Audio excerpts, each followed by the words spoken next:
Yeah, thank you, bro. No, I appreciate Cool. it. Well, bro, like, let's just kind of get into it, man. Cool. Welcome to the Extrapreneur. Oh, before we start, sorry, welcome. Hagen, welcome to the Extrapreneur 360 podcast. It's flipping awesome to have you here, bro. Like, this is pleasure. old school. It is. We go back. We go back, bro. Yeah. Before we start, just put a coin in the charity box. This is, Oh, yeah, sure. as I said, yeah, it's a charity project that I've started. Don't need to get into it. I've spoken enough about it on other podcasts. I want to talk about you, bro, because this is, well, we connected at Spark's birthday recently again. Maybe give us a little bit of a background, like how do we know each other? We know each other from FHM magazine. That is definite. I was the editor there. I was working my way up, I guess, when we first met. Yeah, Brendan was. We're still editor. I mean, you were there from also. I think early even days. the guy before Brendan, wasn't it Mark? There was a Neil. There was a Neil Bierbaum, and then and then Brennan, and then I sort of joined during that, and then you were. I thought I'd turn it off, but I clearly turned it on. So yeah, it was exciting times, eh? It was entertainment, girls in bikinis, a lot of tech. You were in the tech space. Yeah, tech and motoring. Yeah. It was the best. I was thinking about, like, as I was thinking about this chat, I was like, without a doubt, the best decade and a half of my life, like in terms of work. It was such a joy. And you going to the events, tech and motoring, the functions, all over the world. launches. They took me. It was phenomenal. Not a lucrative time in my life, though. It's bizarre. I love the Journalists same make thing. bugger all. I love the same thing. It would be like, we're shooting a bikini calendar in Reunion for a week, and then you come back and you can't make rent. Yeah. So you're like, where you been, bro? No, like, I'll spend 2 weeks in the best like environment you've ever been, but I'm cash poor, bro. Exactly. Where we last week? And I was in Phuket, and now just in Melville, struggling to pay exactly. No, bro, it was an unbelievable. In a granny flat, I lived it. No, and well, like, it's funny because, and I want to talk about that a little bit, like about the FHM thing. But I think why, and as I said, it's lacquer to get it out, like how I know you and like how far we go back, and how lacquer it is to reconnect. But I was more interested in the reason I actually asked you to come through and have a chat was because of our chats. Well, we had a little bit of a chat at the birthday party about your current space that you're in, because obviously after FHM, and we'll talk, I'd love to have a quick conversation about that, but after FHM, you're now working in the agency space at Ogilvy, right? Correct. Is that's what are you doing there? Like, give us a little bit of background there.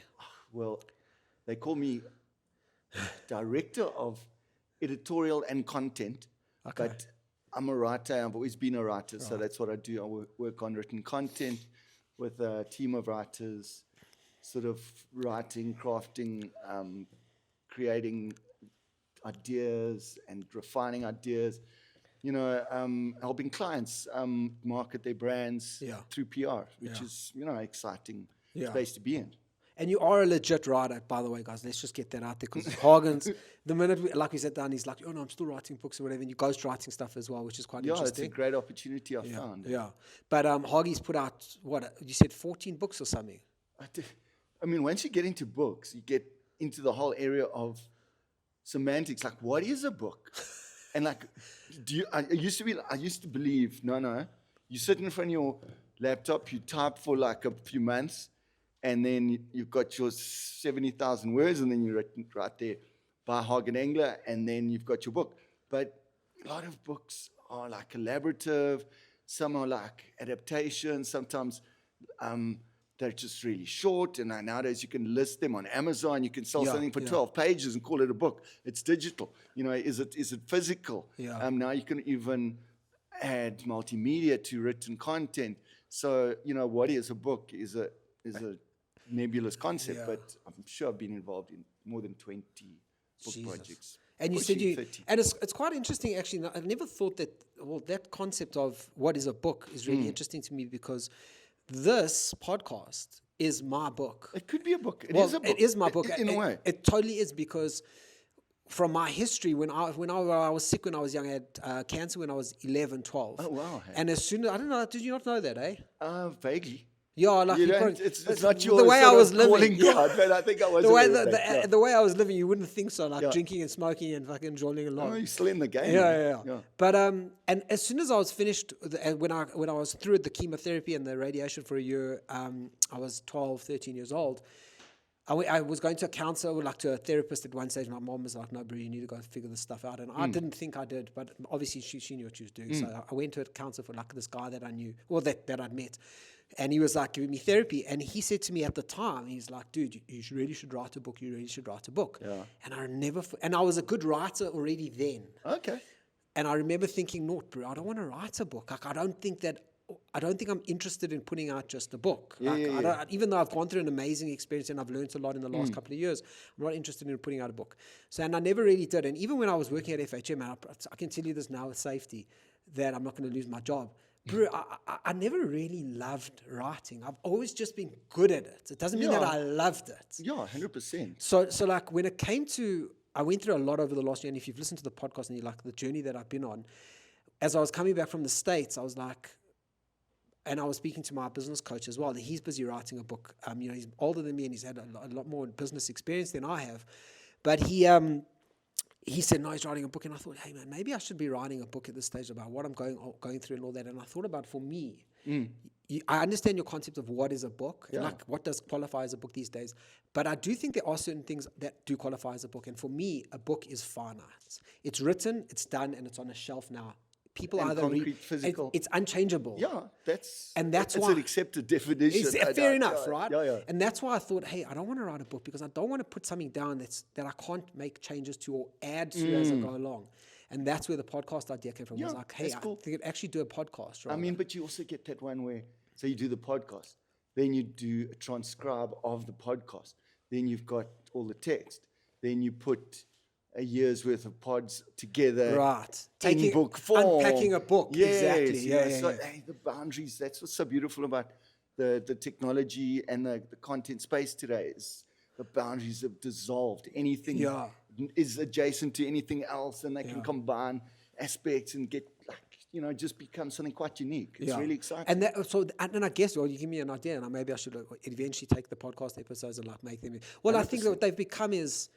They become conversations. People will come up to me and say, bro, I listened to that episode you did with this guy, and that was really interesting. And they become, and I guess what happened with us is like a conversation. I was like, dude, that's actually, I've been wanting to talk about this for a while. Let's make it into an episode. And I think, I never really know at this stage what's going to land with the audience, to be dead honest with you. Like I do a lot of stuff in the festival space, a lot of stuff in the mindset, wellness, health, physical body, 75 hard kind of stuff. Career management, a little bit of that. Business coaching. Obviously, I'm doing a lot of coaching now as well. Like I qualified as a coach end of last year, and I was like, because it was just a natural space for me to go into after my experience with agencies and all that. But it's just become, as you say, like it's like a nebulous. I like the fact that I'm very non-committal actually in a lot of ways. Like I'm a bit of all over the place. So the fact that I'm able to do something that changes and be agile. Yeah, exactly. Agility is huge. I think maybe you and I suffer from a similar thing about commitment. It's like, a book, bro. That's it's a year. I don't know what I'm going to be doing in a year's time. And it's so interesting because that's what you're doing, and you've done a few times your own books. It is also just where I just how did I end up writing books? It was having something to say, and initially. That thing of wanting, it's like a goal. Like I want to write a book, or I want to create so it was a book. A goal that you set that you wanted to achieve. The first book I wrote, I actually was a columnist at a newspaper, and then there was this man, like an old man in those days, and he like invited me around. Or did he come to my house? He came to my house, and he was like, his name might have been Spark Spilkin, but he was basically a local politician, and he was like, I want you to join my political party. I was like, whoa. Dude, why do I feel like I've heard this story before? Maybe you might have told me this before. And then he was like, but I was like, no, I'm not going to join your party. But he's like, okay, but check out my book. Dude, I've definitely heard the story before. And he had written like a thin book, and it had his whole philosophy in it. And I was like, dude, I'm still not going to join your book. I'd join your party, but I like this book. And it's proved to me that you can make it happen. Interesting. It's attainable to anybody. You can publish, you can write, edit, design, typeset, and make it happen. So I did. And ever since, I believed in like democratizing books, essentially, and publishing. And, a lot of people I've worked with, helping them to tell their story as a ghostwriter or almost sometimes just a coach. Yeah. How should they do it? Yeah, yeah. Okay, look at this, look at that, self-publish, approach a publisher, or I can work with you and we put it together. And then, ultimately you've got to market it yourself, all of that. So that was my journey with book publishing. And now I've, partnered with fairly established people who've also got stories to tell, and it's just evolved. Yeah. So actually your philosophy around books your attitude towards books is quite philosophical. It's like, I believe we should democratize this. Everybody should be able to put out a book. Because it's become elitist, and where it's like, you get the people with the most amazing stories, but they're not good at grammar. So that already eliminates 95% of people. Or they're also not like writers by inclination. They don't want to like sit there for like months typing. And maybe their medium of communication is verbal. Yeah. They're actually raconteurs or storytellers, but they're not right. Yeah. So all those people get eliminated and the best stories just get lost.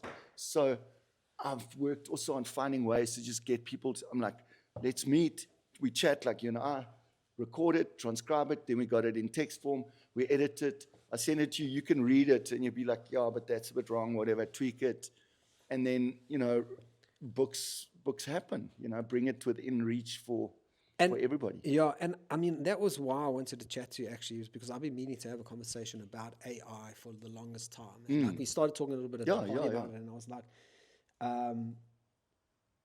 I want to get into this because, and the fact of the matter is, I've been wanting to do it for like, let's say 8 months. 8 months ago, this would have been a different conversation. And in 8 weeks, it's going to be a different conversation. 100%. So it's like, at what point do you actually go, well, let's just have the conversation? I realize let's just have the conversation. Because I figured after what you were sharing, and also your space at Ogilvy, being in a big agency, in a creative space, everybody thinks of AI and they go, oh, it's going to take our jobs. And in particular, the creative space is where most people are recognizing, shit, man, this is taking my job. This is going to take my job.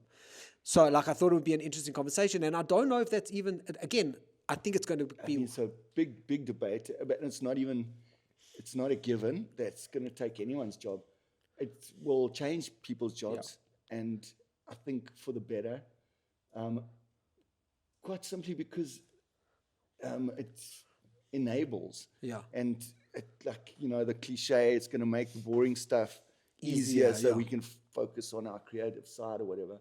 But also, I think why it won't take jobs is that communications is essentially between people. Yeah. It's about, me as a creator communicating with people in the audience. That's the only way and the only reason communication happens. Yeah. So if tech gets in the way of that, it's no longer communication. It's maybe sometimes it's just admin. It's like, I want to get insurance for my car. Then, maybe a chatbot's fine. What do you send? Where do you live? What do you earn? What's your car age? Blah, blah, blah. Type it in. Oh, cool. Okay, registered. Great. But if I want to actually touch somebody, I need to give from my own soul. Yeah. In a way. There's a humanity. Yes, and that's going to resonate. I mean, you must know, you must have read a bunch of AI content that just feels soulless. No, completely. It's like it's grammatical. Yeah. It's got, it's bolding. Even the format, you can immediately tell it's dry. It's because there's no soul. There's no human there. Yeah. Maybe someone typed in a prompt, got a bunch of text out of it, and it complies to all the rules of grammar, but the soul is somehow gone. And the more you put your soul, put your humanity into that AI content, the better it gets and the more it comes to life. Yeah. So that's where I see AI and, humans collaborating, as it were, that we put our humanity in there, but we use the AI to enable it or to spark things. That when you're like brainstorming, use some AI to spark a set of concepts and you're like, okay, that's cool. Then you go down that rabbit hole. Dive in there. Own, flesh it out. Work with it. Then you almost using the AI as an engine for your creativity, and that's really exciting. I've been saying for a very long time, because my background coming from the agency space in terms of this wholesale business, that when I was living in LA, and like even in South Africa, we were wholesale white label to other agencies. So we were coaching, a lot of coaching of other agencies. That so sounds we so were exciting. It was cool. It was very cool. It was very dynamic because there were always different different agencies from around the world, which was quite interesting as well. You're never working with one brand of people. It was like Australians and New Zealanders and Brits and all that. Cool. But even then, we were like when AI hit, and it was quite a letdown for me because I'd kind of seen it coming, and I kind of went to my team and I was like, guys, I think we should worry about this. And they were like, no, we're not that worried. And then 3 months later, AI was like, no, we're here. And there was that initial like knee jerk of, oh my God, we're all out of a job. Oh my God, this is the worst thing ever. And then slowly a year or two later, we're like, actually, we're still stuffed. We're a little bit stuffed, but not as stuffed as we thought we'd be. Oh, you got to keep evolving. Well, this is it. And it's the same with when the internet arrived. Everyone was like, oh no, this is the end of the world. No, really, if you just figure it out. But if you look back, like the way technology's evolved, I mean, I've been in the game for so long that often the changes that are enabled by the tech have helped us shed things that we weren't particularly attached to. I mean, I remember, I think I do, when there was a job called a revise sub. And it's the sub-editor who revises the copy that you create on the newspaper. And it was an old lady, and she'd just read it very carefully and make some small changes that you might have missed. But then, in fact, she was a spell checker. And, dude, that was a grim job. To just sit and check spelling. And then, next thing, spell checkers were invented, and that thing was gone. Yeah. And that lady no longer exists. But it wasn't a loss to humanity. There's not somebody feeling unfulfilled because they can't... Well, I think you check other people's spelling, you know. Yeah, well, that lady's now gone because she's probably no longer with us. Let's be honest. She's a lovely lady, by the way. Yeah, I'm not judging at all. But that job has been replaced. Like she found something else in the office to do, and like, I was like, all right, cool, I'll figure this out. Which is quite an interesting space because I think particularly, well, from my side, as I was getting ready for this convo, I was like, are we actually that? Are all of us stuffed, or just the creatives? And I saw another example. I mean, I'd work with interviews, interview the subject holder, the content holder, record it, and turn it into and like literally at the start of my career and in PR, I would come with an hour-long interview that I had to play into my earphones and type it up. Dude, that would take 3 hours typing. Yeah. And like, so now you can just transcribe software, that thing. And I don't miss those days at all because I'm more productive. Yeah. You know? Well, for me, from a strategy perspective, it's just become like with people I'm coaching or businesses that I'm trying to help with from a strategy perspective, when I am doing coaching with them, dude, the hours you would have to spend to build a strategy or to conceptualize a strategy are gone. You can spend those hours now refining the strategy, which is what's so powerful. And I think what most people are exactly, and like really putting that deep thought. And like you had a good reaction where you're like, look, oh, there, I like that. Okay, that works for this client. That's what they want. Then you go down that rabbit hole. But I was looking as well. Like I saw the most mind-melting video. It was on Instagram Reels or whatever, and it was a pulmonologist, a lung guy. And he's a doctor, bro. And he's spent the last 25 years of his life looking at x-rays and spotting what none of us can spot because it's what he does. And he's like, yeah, bro, AI, I can tell you right now, look at this x-ray, that's a problem and that's a problem, done. And AI has helped you. I'm going to show you now, push the button, and the AI goes, no, I'm going to go look for a job at McDonald's. Like that's all he does is he looks at x-rays. That's his niche. He checks scans. It's his niche. So, you know, like it's not just the creators and it's not... But like a guy, like I think to our point is that always got to start getting very, very agile and creative. Figure out something else, bro. That makes a lot of sense. He's got skills and expertise, and I'm sure it's better deployed elsewhere. Is it. And I think, and also, if it still needs a human to be like it's just to confirm. You know, I think that's an important part of the process. Where if AI says, "Okay, I've looked at the lung. These are some problem areas." And I say there might be something happening in that corner, in that quadrant.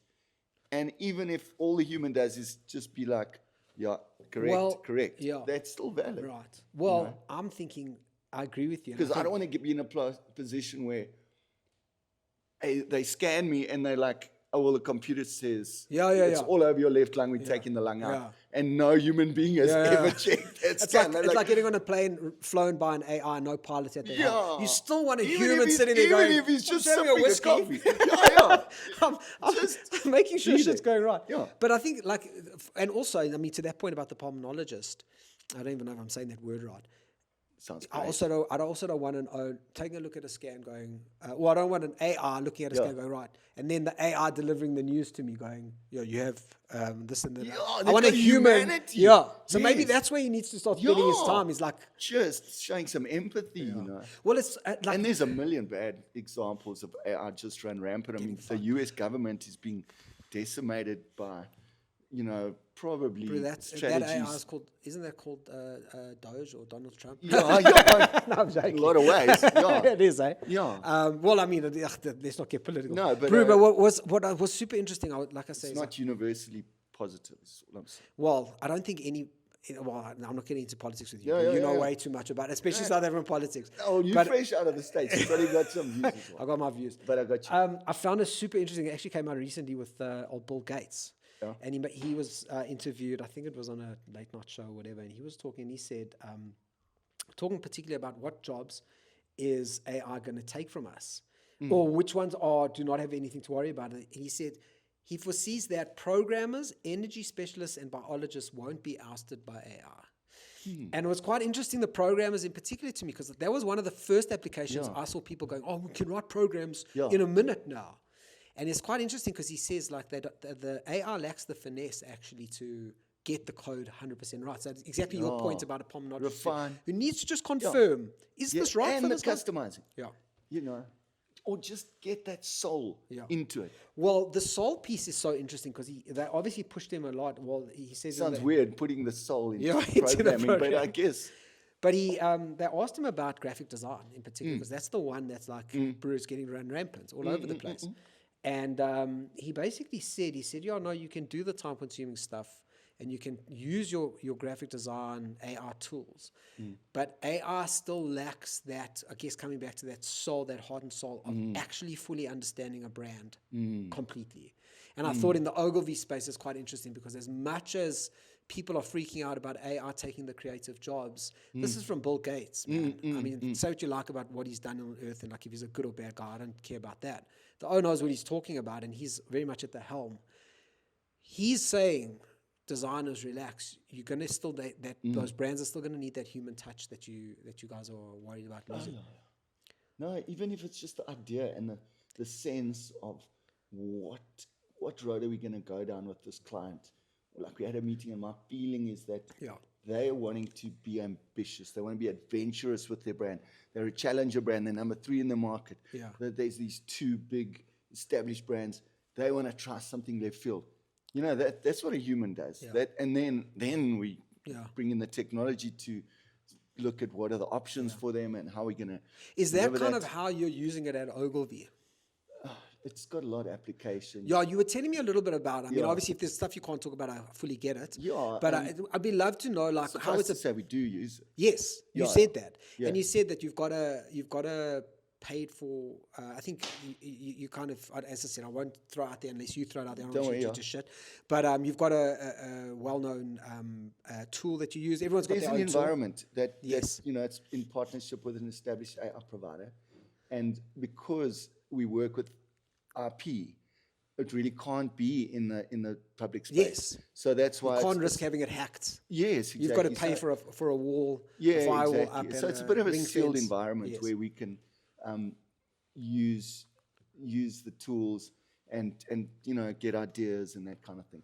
But it's not open sharing type of thing. So in that sense, open is a kind of meaningful word now. I reckon. I reckon there's a lot of interesting searches going on in that open environment. Or you can just use the kind of sandbox, and just got you. It's stuff that you can't really save, but you can just create ideas and just see them. And do you guys share your prompts, like prompt engineering? Can you see discuss them as a team? Like this is what I used, or what works, what doesn't. Because now everyone's actually got their own personal approach to the AI.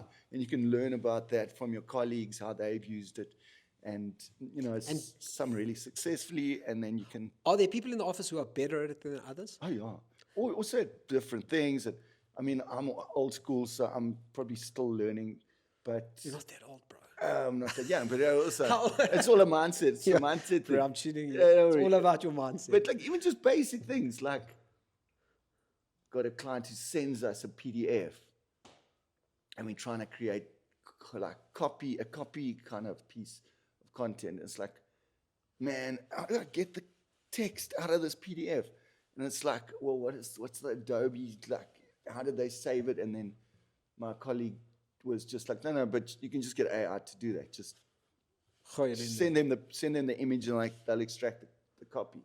So I no longer have to be like typing like this. So that's my old skill was I can touch type, without having to look at the keyboard. And now that's increasingly irrelevant, But also just things, you get a massive document, 300-word report.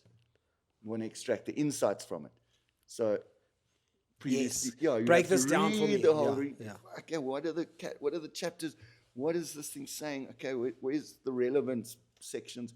Now I can cut to those points, those chapters that are relevant to your project, because if I'm writing an article, I might have to do 10 different resources that I need to consult. It can highlight them, and then I can read them and understand. Straight out, Yeah, so that's also just driving efficiency. Yeah. Then I write it. Yeah. Because now I've been able to navigate the source material efficiently, but I still like writing. Yeah.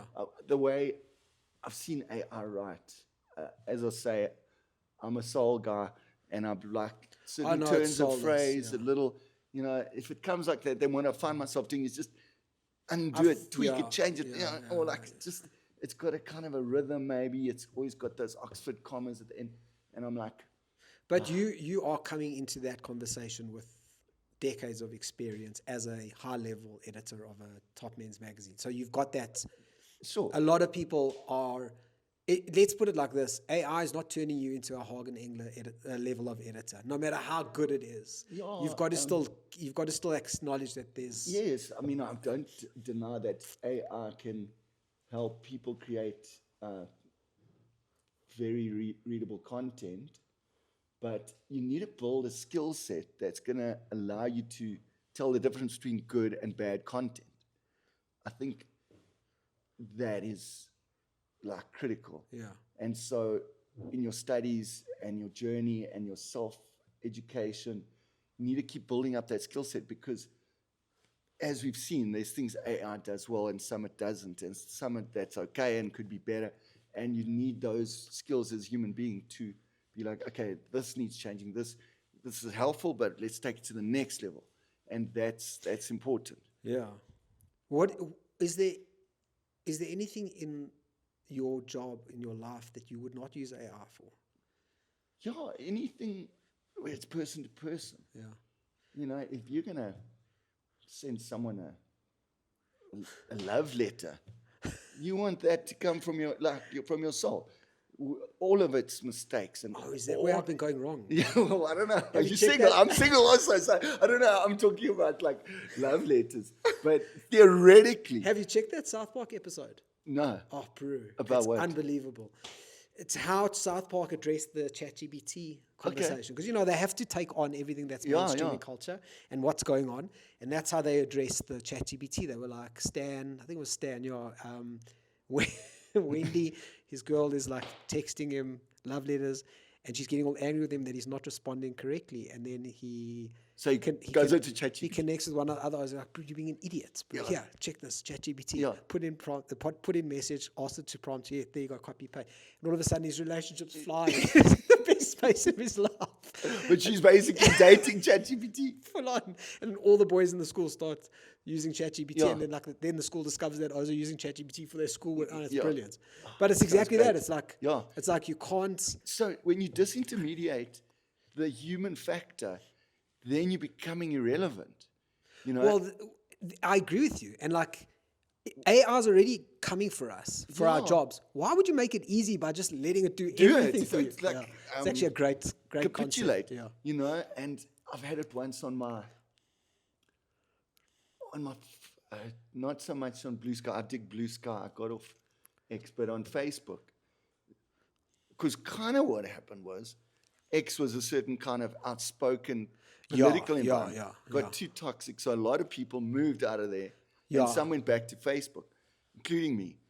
And then we started airing a lot of political views we wouldn't necessarily have done previous, like before Facebook was just like, Oh, it was just friends and family. I Yeah, went to yeah. the restaurant, Yeah, here's yeah. some pics. Yeah. So it was more edgy and it started, you know, stirring up a lot of reaction.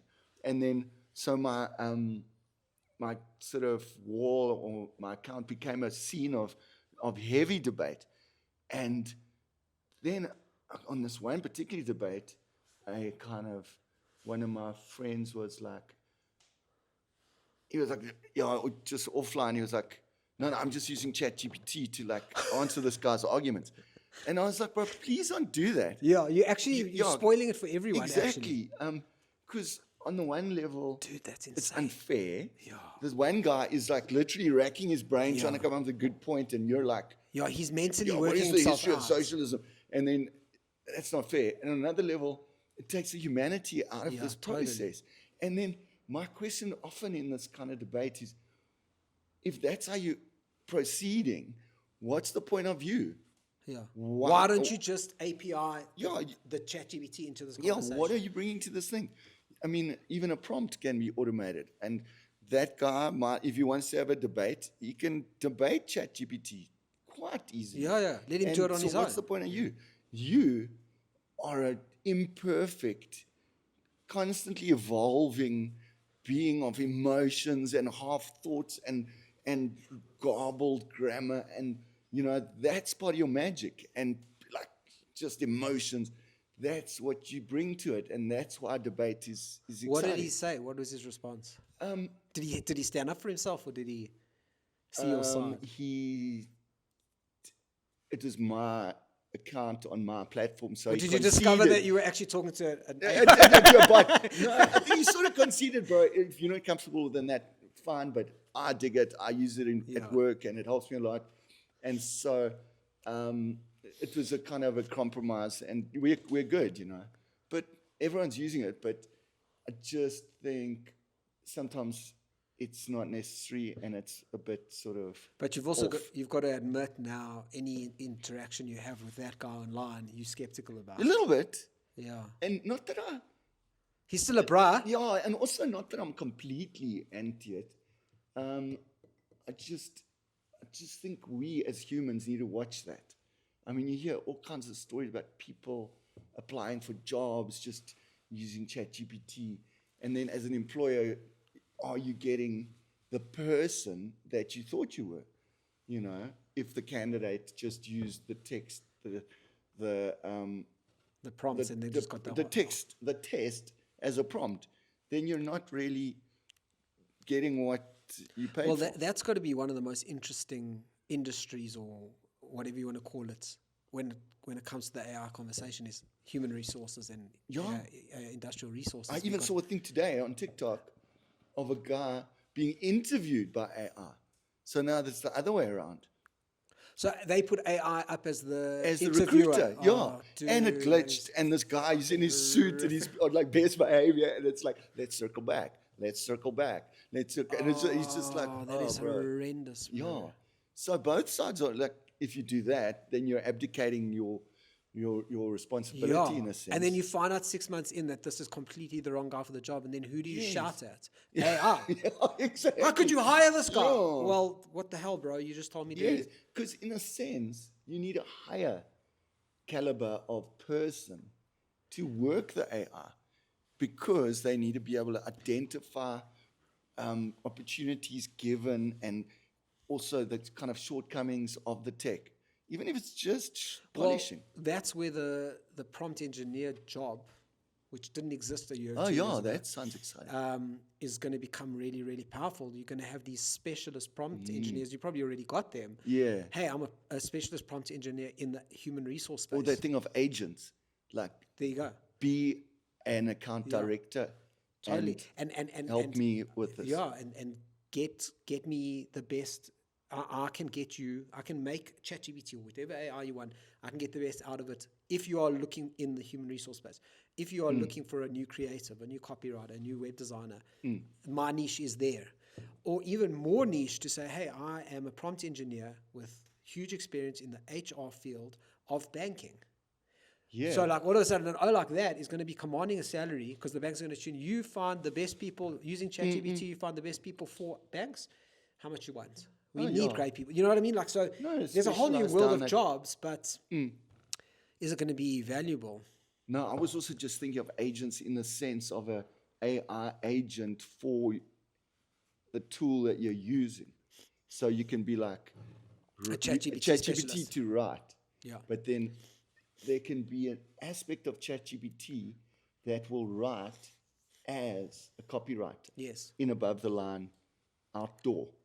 Or it can write as an thought leadership journalist. Well, the argument can be made, and I guess that's one of the ways that people are already using ChatGPT, say, acting as a chief marketing officer of a Fortune 500 company, will you develop a strategy for me on da-da-da-da-da? Yeah. And, or acting as a CEO of a Fortune 500 company, I've got this opportunity with a merger with another company. What is your opinion?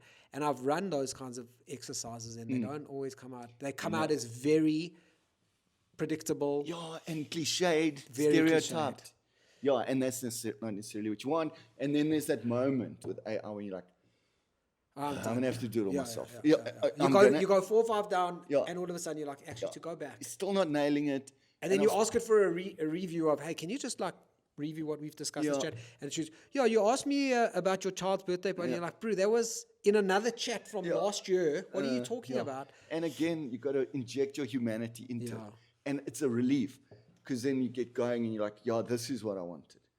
Well, well, that humanity conversation, I've said this for a very long time, is that as we move into the world of AI, and as we already are in the world of it, not as we move, we are in the world of AI, the content and the engagement that is going to come to the content that is authentic and human. No matter how good the AI is. I mean, there will come a time where it's already kind of impossible sometimes to tell. No, 100%. But my Facebook account can confirm.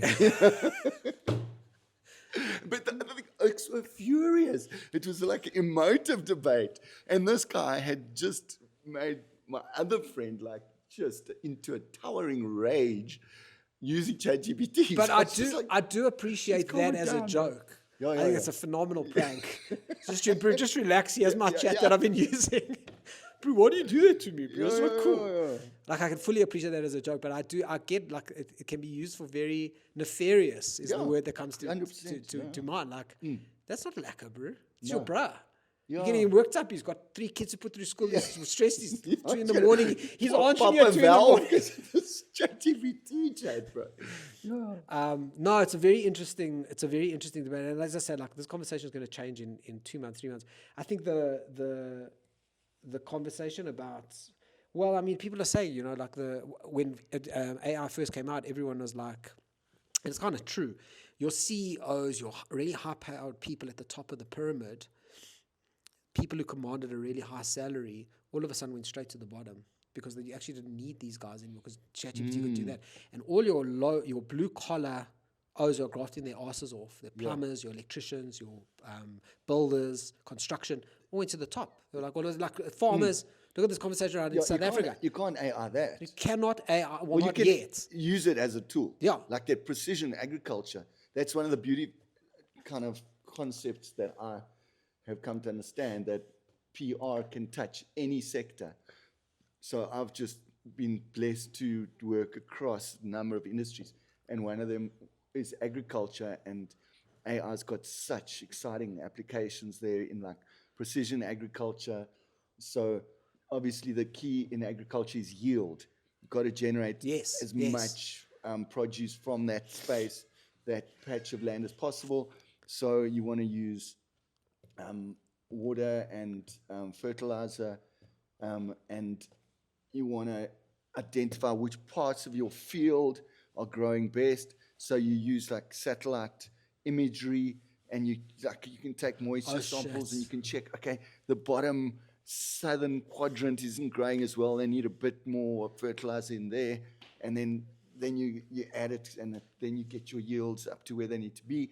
You still got 8 billion people to feed, Yeah. so there's definitely huge applications of AI in that space, but you still need the farmers to actually This physically grow the and those grow the are, crops. that's it. Like get a job go learn a skill.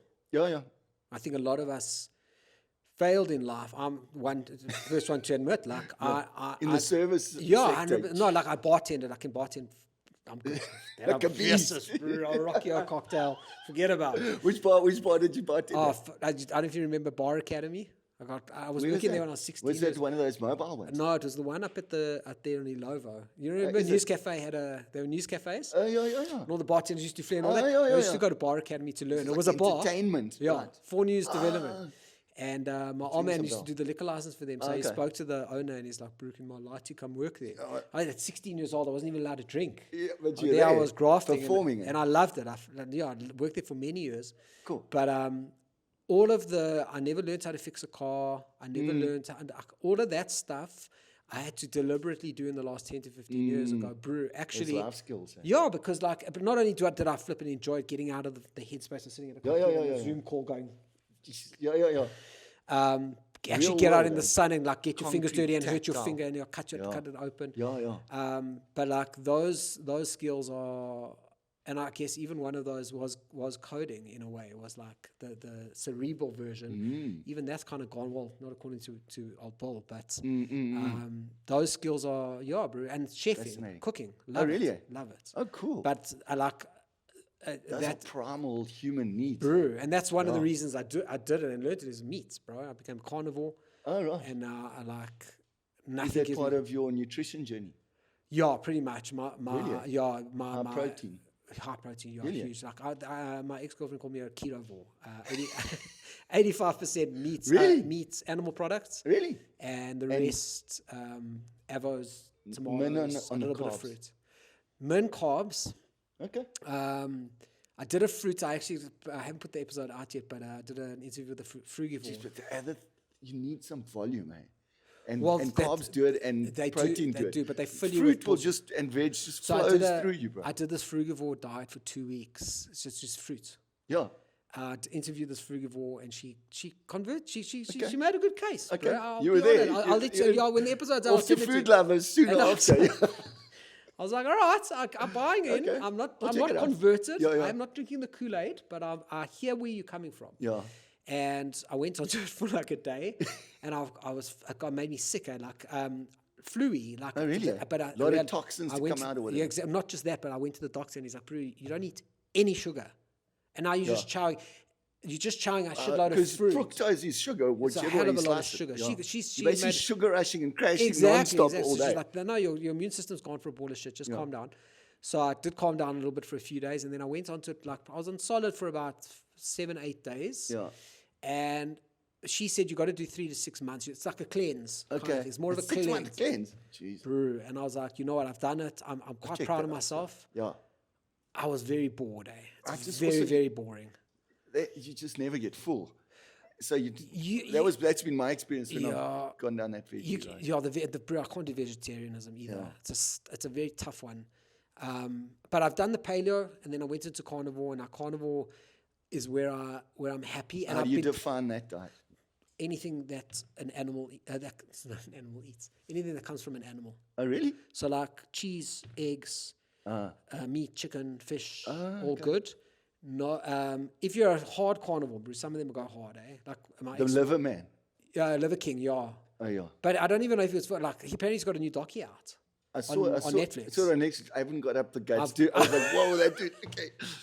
No, Drive to survive, rather not the naked oak covered in blood. No.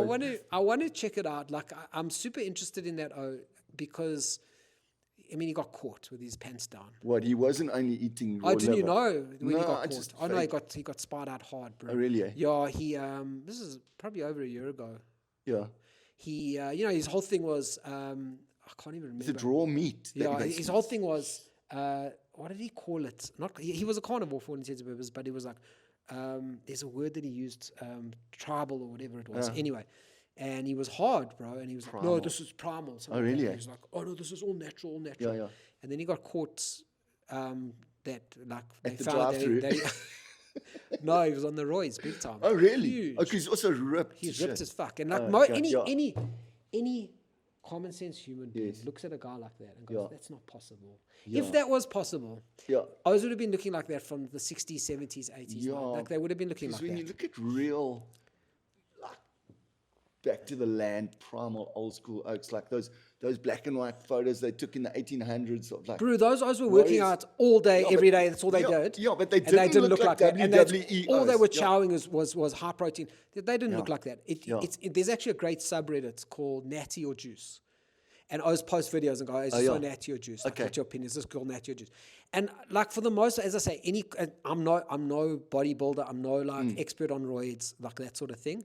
But I've got a pretty keen sense for... Good roid da. Yeah. Oh my God, the cheese! That was pretty cool. Yeah, thanks. Like that. Come to me anytime. Oh, I'm an agency guy, bro. We'll play a slow clap for that one. Straight out of I think you Ogilvy. nailed it. Does I think Ogilvy you own nailed that it. or is that yours? Client's gonna love it. Client's gonna love it. Good Roy Dog. That would be a great name for the subreddit, Roy Dog. Yeah. Okay. Bro, that is Yeah, top. when you do your thing, when you write your little blurb. Yeah, I'm going to go pitch it on the subreddit. Hagen and Steve talk, AI, something else, and Roy Dog. Dog. Yeah, it's got the rhythm as Discussing well. Roy Dog. Rhythm is very important as well.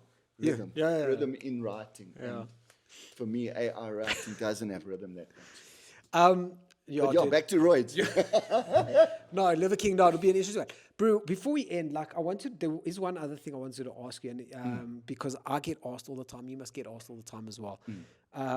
FHM, bro. Yeah. Like, I love this. This is another reason I love the podcast in terms of it's not a book. Yeah. Is I'm able to add to it all the time. And that's like, I love doing episodes or having conversations within an episode and saying, oh, bro, if you want to know the answer to that, go listen to this episode. Between these minutes, you'll get the answer. Right. I'd love... Because I get asked all the time, FHM, what happened? Like, what happened at FHM? Like, I'd love to get, like, obviously... Bro, I'm writing a book about it. Are you? No, I started a book and it didn't... I got 2 chapters in. It was actually... It can still work. Maybe this is a catalyst. It's on my Patreon. Go have a look. Okay, sweet. Well, we're going to share all your stuff. Hagen Engler. Yeah. And it was paradise, as you've said. Bro, it was paradise. In fact, we would probably both still be working there. Yeah. Getting paid fuck all. Yeah, but media migration happened. And so, Well, the media migration is, and I think that's one of the biggest things, is why didn't FHM pick up the web the way that everybody else did? No, they did. But the thing is, it's a legacy model. So what you've got is a crew of 20 people. That's your overheads. Costing your office is in Santon, and you've got all of this hardware. You've got all these G5 like Macs, and you need to be earning at that level to cover those costs because you're a legacy operation. So you can move into digital, which FHM did, but it's a completely different business model. So for print magazines, let's say just for single page, like in a cover. Single page ad is $100,000, and the cover price of a magazine is 50 Rand. So when you're selling 100,000 copies, then you're actually making 5 million, and then you're adding your advertising earnings. But when you take that away and you're no longer working with print, the business model of a website is different. But like a banner ad, 5,000. And it's just the maths aren't there.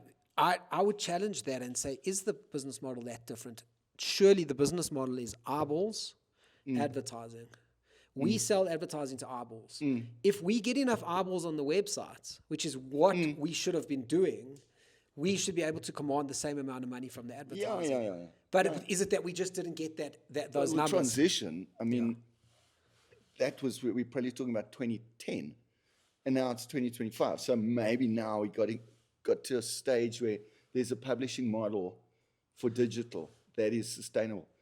And it's different. And, we even tried to rush it. We were like, video is the killer format. So whatever story we do, we got to be shooting video. I remember this. Yes, but it was, the tech wasn't there. So the video was just the crappiest res imaginable. stuff. And no one. It was expensive to produce video. You need a cameraman. Chris Towner needs to come with you. If you want to get it to the right quality, and then the audience don't have the airtime, they don't have the devices to actually watch video in 2010.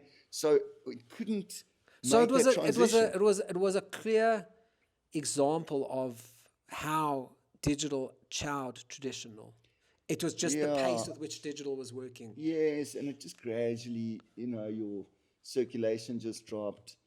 And I remember those days. It was depressing. It was fucking depressing. I can't believe print still exists, because it's almost like we've been talking about the death of print for 20 years. Well, it does exist. But maybe there's a different model now. Now I think print there's. I think comes it's out of digital. Yeah, I think it's supported by what goes on online. Yeah, so and that's cool. And I think it's very niche print. You get your very niche models.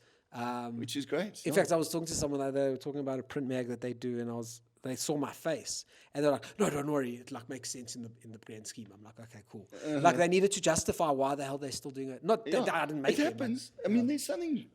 It's got a certain. There's something cool about holding it. Yeah. Power. It's the same with CDs, bro. CDs. I mean, there's also that whole vinyl thing. People LPs are still collecting that stuff. Yeah, I don't know, mags. I personally don't read them. I haven't picked up a magazine. We were in the heyday, bro. How lacquer was that? I mean, that was it. It was partying. You know what the title of the book is going to be? Don't pump the models.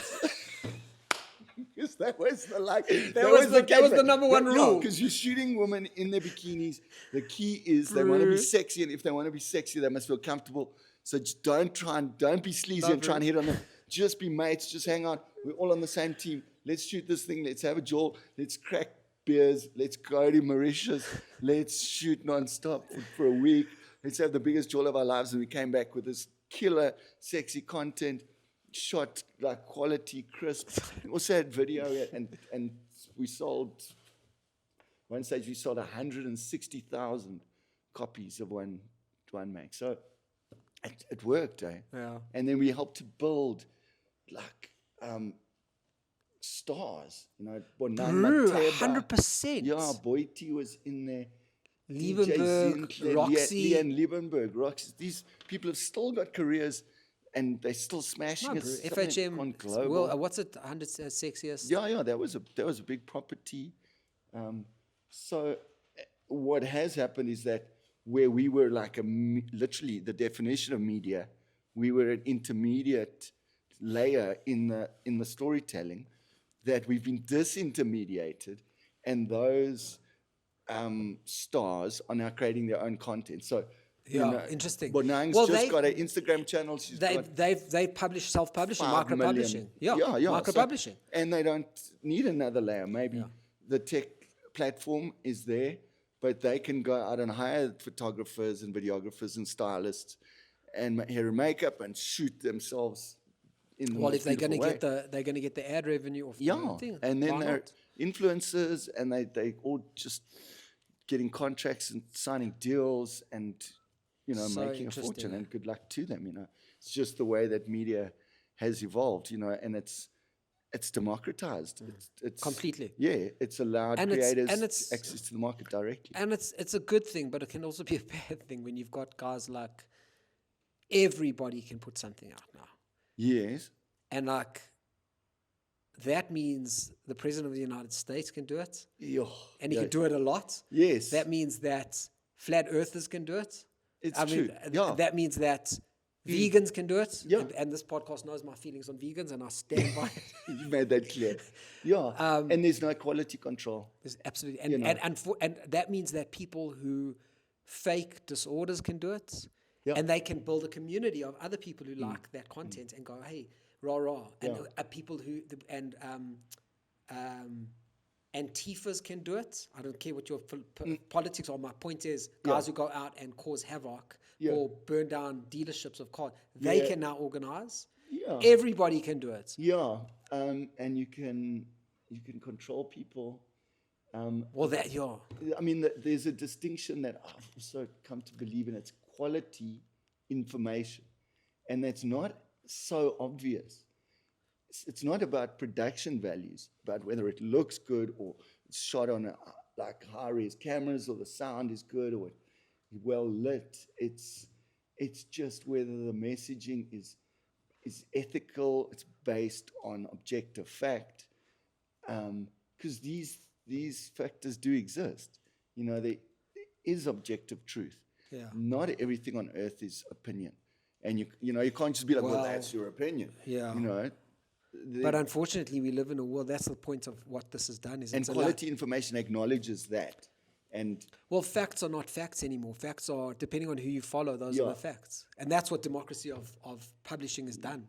Yeah, I mean, I got you, and it's about truth. I'm not saying is there I'm not saying truth, or is there my truth? Exactly. I'm not saying the facts are still not the facts. Yes. But if that person takes that fact, goes, that doesn't really gel with what I believe, so I'm going to spin it a little bit for my audience. Now my whole audience believes that that's the fact, and there's no one checking that's an ethical landscape we still need to negotiate as a society.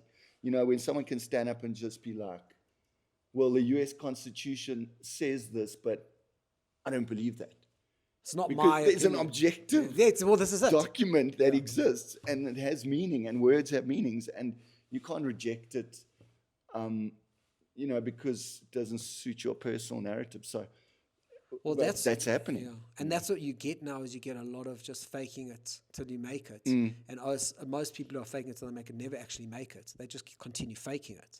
And they get away with it because there's an audience that listens. They get audiences, and I mean, it's also entertainment and information are blurred, so it could be like, you're talking cuck, but it's so entertaining, so I don't mind. Well, yeah. But it's entering my brain, and my critical faculties are sort of aware, but I'm sort of on your side, and now I've changed somehow. I'm sort of becoming a bit like you, and the irony is worn away now. The irony is just sincerity and what's happening. Yeah, I had an interesting experience with that recently. I was watching. I watched one of my favorite people is Mel Robbins.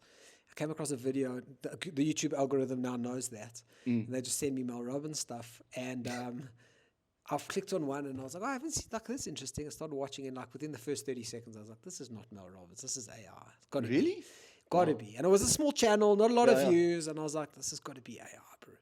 So I typed there and I said, this sounds like AI, guys. Like, is this real? Like, I was the only commenter. Literally, this was a small little video. Shoes Nuts, the owner of the YouTube channel, commented, no, it's legit. And I was like, you're just lying, bro. Like, that's the problem with the internet, is always can just lie. Straight up. And credibility is now and I don't up for grabs. And there you go. Like, it's like, is the message entertaining? Was she saying good? Yeah, it was pretty good. But if I'm going to take it in, I want to know it's coming from the right space. Well, it's also like politics as entertainment, because that boundary has also been breached. And what started off as just, saying controversial stuff because it's going to catch people's imagination and make you famous, and then next thing that becomes a viable political strategy and it wins you elections. Now that kind of outspoken bullshitting becomes policy, and it's dangerous because well, that's what lives are affected. Yeah. Yes, bro. It's a lot, eh? It is a lot. It's a whole other conversation. Yeah. Anything else you want to say? I'm playing a show. I'm also a creative. I do spoken word. Hagen, let's talk about your music quickly and tell the others what you're up to. I mean, Ogilvy, you only work for one of the top agencies in the country, but you do other stuff as well. I mean, I've always been in bands, and he rocks. I was like, I can do funny stuff. On stage. It's good fun. Word. So I'm doing a show at the world famous Radium Beer Hall in Orange Grove on Mugweta, Johannesburg. It is May 31st. Okay, so a couple of weeks. Yeah, a couple of weeks' time. Me and a couple of other artists, and it's spoken word, and it's psychedelic rock and some interpretive punk music, acoustic punk music, originals, you name it. I can send you some clips. Links. It'll be interesting to see how this lands, because I'll post this out, the promotion of the show, before this episode goes out, just so that you can get a bit of.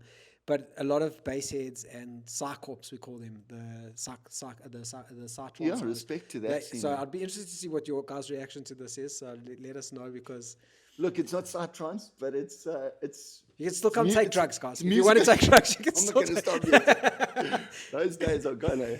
We judge people for that. It's all good. We Yeah, stay moving. now we just call it wellness, and let us take whatever they Yeah, want. it's like it's a post-reality Or era. we just, it's now microdosing. Sure, bro. Your eyeballs are tuning. I'm a microdose. Are you? Are you really? Put the dose in micro. Yeah. All right, bro. I've got a rhyme about that. Yeah.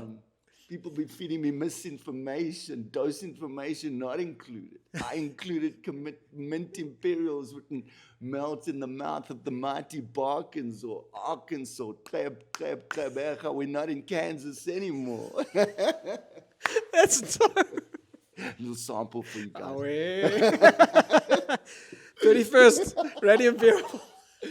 What a All luck, good, bro. Shot for cup, bro. This has been awesome. What a Yeah. catch up with the old mate, bro. What a jaw, man. I'm sure the bros will get a luck. I'll tag the O's. Yeah, Old fucking do it. Gordy. Gordy was on here as Yeah, well. yeah. He spoke Oh, cool. about his weight loss journey. Yeah, but that's early fascinating. days. He was one of the first episodes. Another old ledge, hey? Bro, thank you so much, eh? Thank you, Lisa, Steve. thank you for coming, eh? Yeah. My very patient daughter has been Yeah. waiting and exploring her laptop while I finish up here. We finished.